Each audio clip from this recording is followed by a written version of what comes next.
Have you ever dreamed of waking up to a new view every morning without breaking the bank? This is my view today. Free camping is the ultimate life hack that's changing how people travel and live. It's cheap, exciting, and offers more freedom than you can imagine. And the best part, you can try it right now by renting a campervan or just sleeping in your car.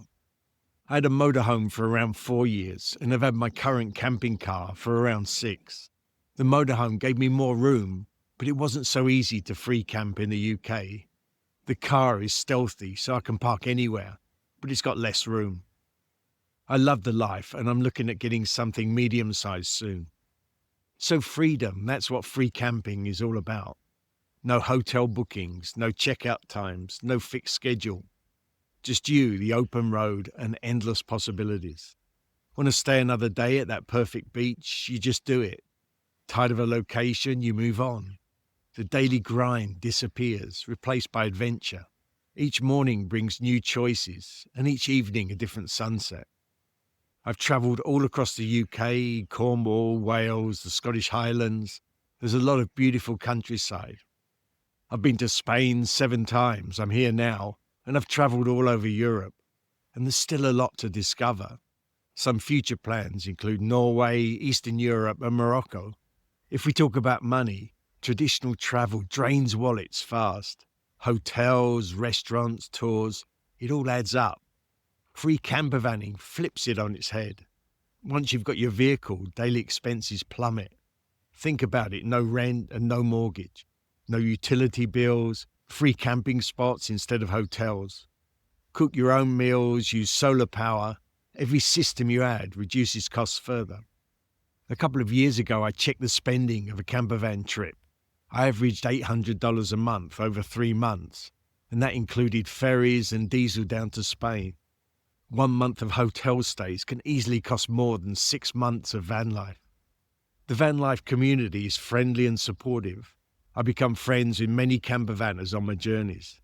You'll meet people from all walks of life, retired couples, digital nomads, weekend warriors, all seeking freedom.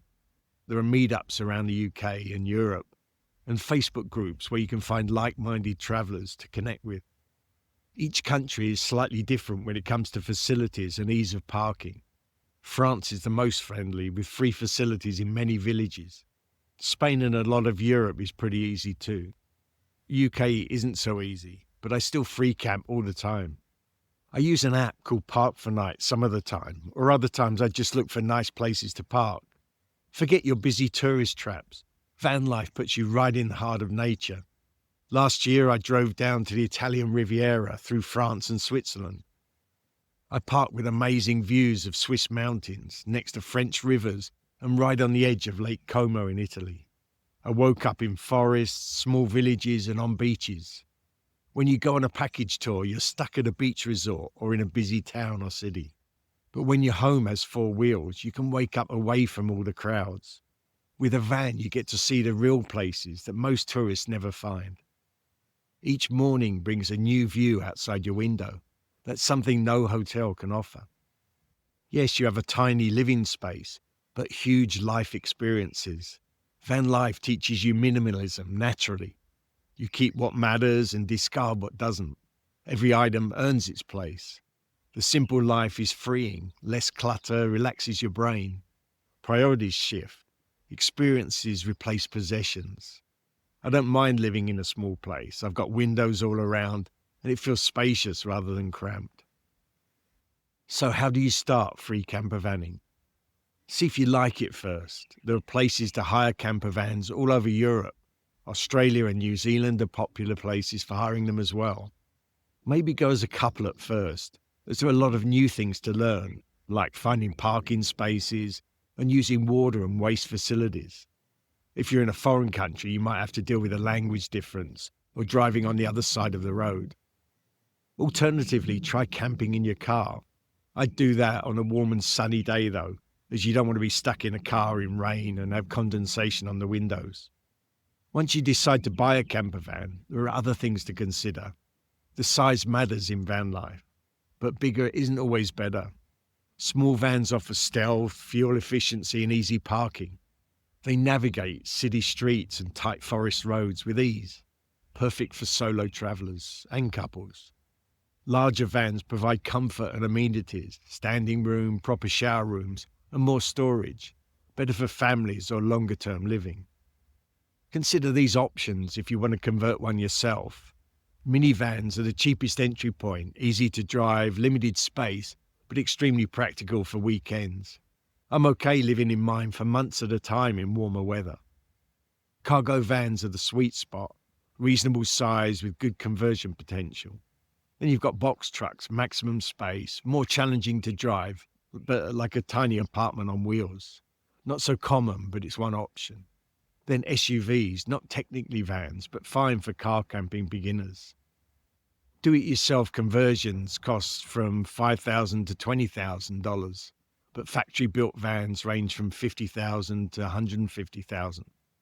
Just start with what you can afford. You can always upgrade later. As I said, I often use the Park for Night app to find facilities and great parking spaces. Other times I just keep my eye out for a good place. If there isn't anywhere nice and I need to stop for the night, I just make sure I'm not outside someone's house. In front of a hedge or a wall is much better. Some popular beach areas don't like overnight camper vans, so you just find somewhere else to spend the night and go back to the beach in the morning. So water, electricity and bathrooms, these need some planning. Water solutions range from using containers to elaborate tank systems. My motorhome had a 70-litre tank and hot water. Now I use 2-litre bottles bought at a supermarket. This might seem like rationing, but you soon get used to it. You can find places to fill the onboard tanks or containers on the app. I've got leisure batteries with solar panel on the roof, as well as charging when the engine's running. This is pretty standard.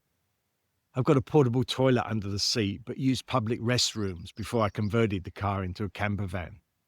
I did have a USB shower to use outside, but I didn't use it much. I either have a flannel wash or use beach showers. My motorhome had a built-in shower, but you can adapt quickly.